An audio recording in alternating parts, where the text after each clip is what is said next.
Bangladesh investment সামিটের শেষ দিন আজ রাজধানীর হোটেল ইন্টারকন্টিনেন্টালে সকাল থেকে চলছে বিভিন্ন গুরুত্বপূর্ণ সেশন।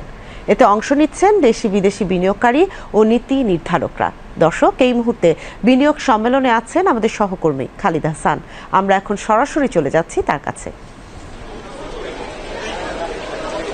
হ্যাঁ সাদিয়া, আপনি যেমনটা বলছিলেন যে সকাল থেকে কিন্তু বিভিন্ন সেশন চলছে। আজ যেহেতু এই বিনিয়োগ সামিটের শেষ দিনের যে সব সেশনগুলো চলছে সেটি কিন্তু চলছে। সকাল থেকেই অ্যাপারেল এবং টেক্সটাইল খাতের একটি সেমিনার চলছিল। সেখানে দক্ষিণ কোরিয়ার বিখ্যাত ব্যবসায়ী কিহাক সং তিনি কিনোট স্পিকার ছিলেন। তিনি যেটা বলেছেন তার যে ব্যবসায়িক অভিজ্ঞতা, তিনি তার ক্যারিয়ারের বিভিন্ন দিক তুলে ধরে তিনি যেটা বলেছেন যে এখন যে বৈশ্বিকভাবে অর্থনৈতিক পরিস্থিতি, সেই সুযোগটা কিন্তু বাংলাদেশ নিতে পারে। চীনের উপর 125% শুল্ক ধার্য হয়েছে।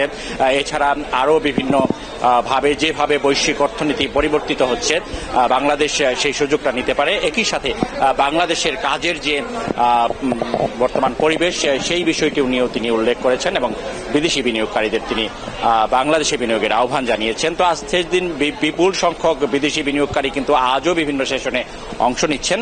তো পুরো সার্বিক বিষয়গুলো কথা বলার জন্য আমাদের সাথে আছেন বাংলাদেশ বিনিয়োগ উন্নয়ন কর্তৃপক্ষের হেড অব বিজনেস জনাব নাহিয়ান রহমান।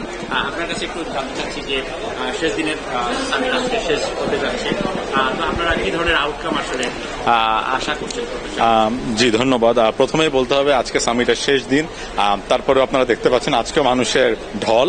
আমি বলবো এটা আমাদের দেশের জন্য খুবই ভালো এবং সবচাইতে ইম্পর্টেন্ট ব্যাপারটা হলো আপনি যেটা বলেছেন, এখানে মেজরিটি হচ্ছে আমাদের ইনভেস্টর। তো এটা থেকে বোঝা যাচ্ছে যে ইনভেস্টরদের আগ্রহ আমাদের এই সেক্টরগুলোকে নিয়ে অনেক, এবং এই আগ্রহটাকে আসলে আমরা এখন কিভাবে পরবর্তী ধাপ, যেটা হচ্ছে অ্যাকচুয়াল ইনভেস্টমেন্ট, ওটার দিকে নিতে পারি, সেটাই হচ্ছে এখন আমাদের পরবর্তী ধাপ।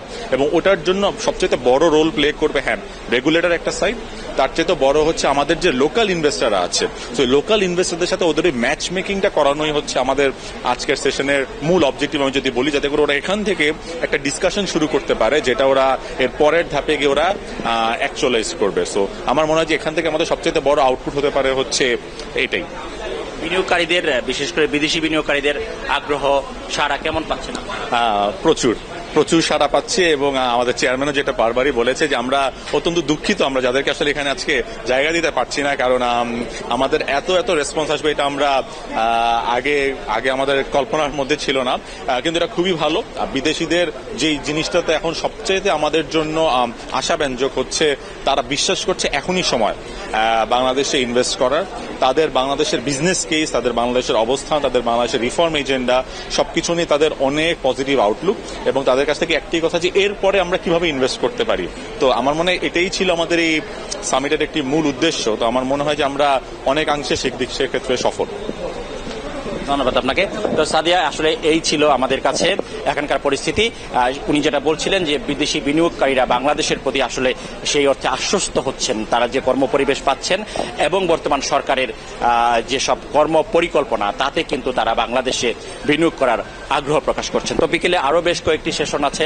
বাংলাদেশের ওষুধ শিল্প, স্বাস্থ্যনীতি, এসব বিষয় নিয়ে বেশ কিছু গুরুত্বপূর্ণ সেশন চলবে, এবং একই সাথে জালালাবাদ গ্যাসফিল্ড এবং আরো ওই হলসিম কিমের মধ্যে একটি বড় ধরনের এগ্রিমেন্ট হতে যাচ্ছে বিকেলে। তো সব মিলিয়ে এই ছিল এখনকার আমার কাছে সর্বশেষ। সাদিয়া, ধন্যবাদ খালিদ। দর্শক, রাজধানীর হোটেল ইন্টারকন্টিনেন্টাল থেকে যুক্ত হয়েছিলেন আমাদের সহকর্মী খালিদ হাসান।